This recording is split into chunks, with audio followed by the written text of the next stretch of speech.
Yehey! May African lovebirds na rin ako. Yun oh. Bali nabili ko nga pala yan mga kalapatid sa halagang 500 pesos. Yan, dalawa na yan, 500 pesos. Tapos yung cage nila, yung kulungan nila, nag-DIY na lang ako mga kalapatids. Yan o, electric fan. Yung takip ng electric fan to. Yan. Bali, bumili na lang ako ng screen. Tapos postihan ko na lang ng kawayan. Yan, 4 yan na kawayan na yan oh. 4 yan. Para pag roll ng screen, may pa rin, may tawag dito, makapit pa rin yung mapuwersa pa rin yung screen. DIY lang yan mga kalapatids oh. Yun. Kaso nakalagay sa pintuan ko eh. Kaya naiistorbo sila pag minsan ginagalaw ko tong pintuan. Pag ginaganyan ko, naiistorbo sila. Tsaka yung yung pugadan nila mga kalapatids oh. Okay na ba to mga kalapatids? Plastic lang to mga kalapatids eh.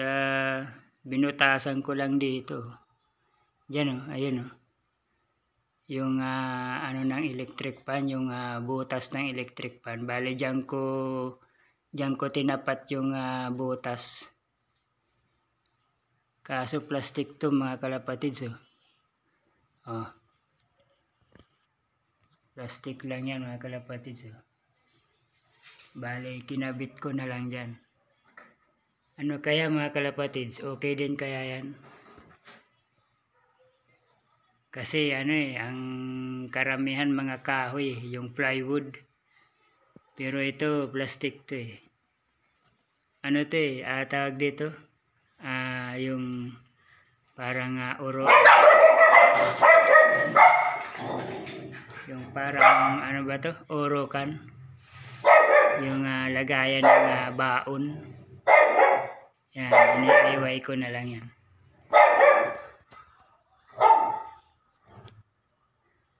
Yan yung dalawa. Di ko alam ang niyan eh, tawag niyan eh. May mga tawag yan kung anong kulay sila eh.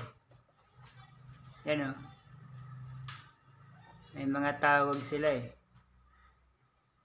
Kung anong kulay yan. Hindi ko alam yan, basta lang eh. Ang ko lang, gusto ko lang mag-alaga ng lovebirds. Pero hindi ko alam ang mga tawag dyan eh. Yan ang kumbaga bagong ko na naman dito sa bahay. Bagong alaga ko na naman dito sa bahay. Yan. Nakalagay lang yan sa loob ng bahay ko mga kalapatids. Yan.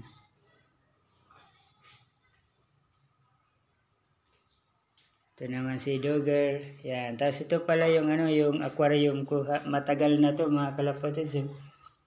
Yan. Kumustahin naman natin yung janitor fish na yan. Medyo malaki na siya mga kalapatids. Dati maliit lang yan eh. Halos kalahati lang dyan. Hanggang dito lang yung buntot niya dati. Hanggang dito lang sa kalahati. Ngayon hanggang doon na. Medyo na yung sukat eh. Dati ganyan lang yan. Hanggang dito yung ulo niya. Tapos yung buntot niya hanggang dyan. Ngayon yung ulo niya hanggang dito na. Kaya halos kalahati na yung nilaki niya mga kalapatids. Yan ito, laruan to. Kala mo totoo eh. Laruan to. So kaya nilagyan ko ng display. Yan. Ito yung mga alaga ko mga kalapatid sa loob ng bahay. Ito naman si Dogger. tagabantay ng bahay ko pag ako'y nagtatrabaho. Tsaka si Blanca. Yan. Blanca, come. Yan. Apo ni Dogger, si Blanca. Yan. Kulit nito, kulit. Ang kulit, ang kulit. Yan. May lahi yan ng corgi, mga kalapatids. Yan o. May lahing corgi yan o. Kasi yung lola niya, yan, si Dogger, lola niya yan. May lahi din yan, medyo may konting pagka-corgi. Saka ito naman yung kalapati natin, mga kalapatids.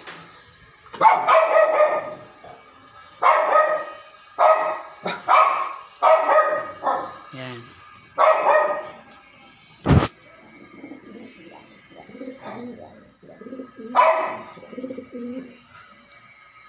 Hindi ako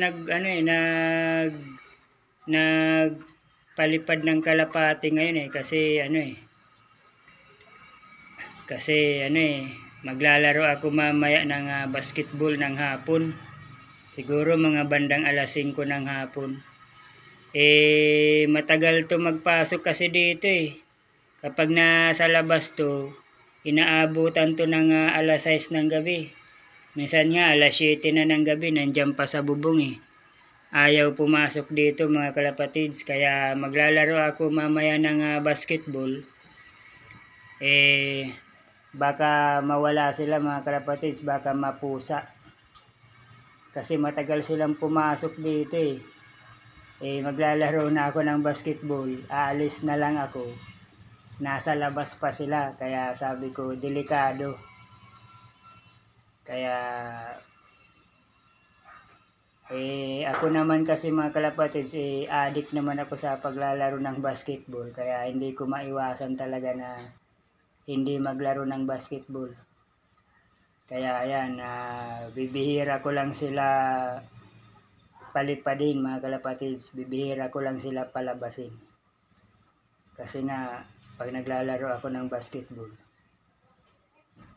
Minsan nga nakita ko, pag uwi ko galing sa basketball, pag uwi ko dito, gabi na, nasa labas pa sila, mga kalapatids, nandito sa bubong.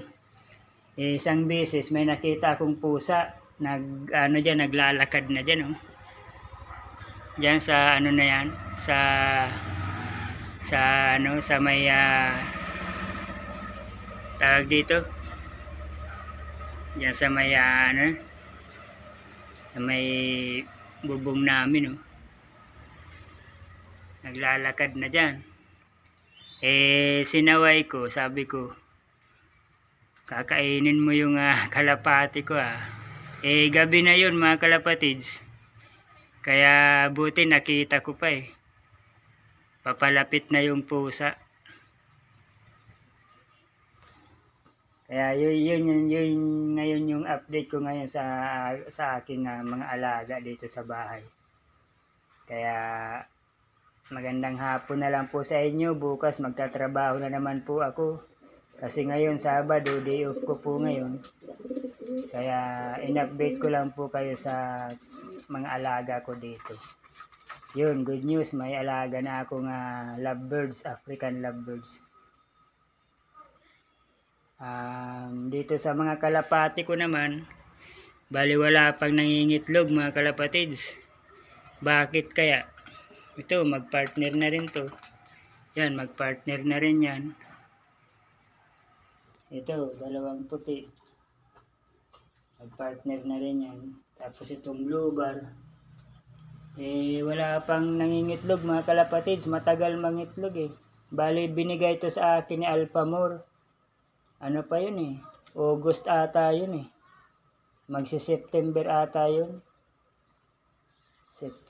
September, October, November, December. Halos 4 months na, mga kalapatids.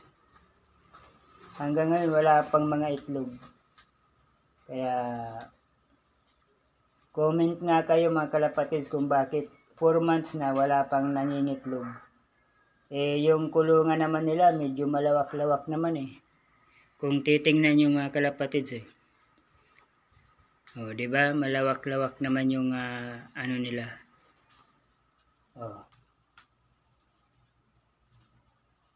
Pero ano pero nakikita ko na sila mga kalapatids na nagme-mate. Nagme-mate sila. Ito nakita ko na tong dalawang puti. Tapos yung dalawang blue bar. Nakita ko na yan. Tapos ito. Nakita ko na rin tong dalawa. Yan. Nag-mate na sila pero bibihira lang mag-mate Siguro sa isang linggo mga isang beses lang ata. Mga ganun lang. Nagtataka nga ako kasi medyo malawak-lawak naman yung kulungan nila mga kalapatids. Comment nga kayo mga kalapatids kung bakit. Kasi gustong gusto ko na rin tong mangitlog itong mga lahi na to Lalo na tong dalawang puti, tapos to.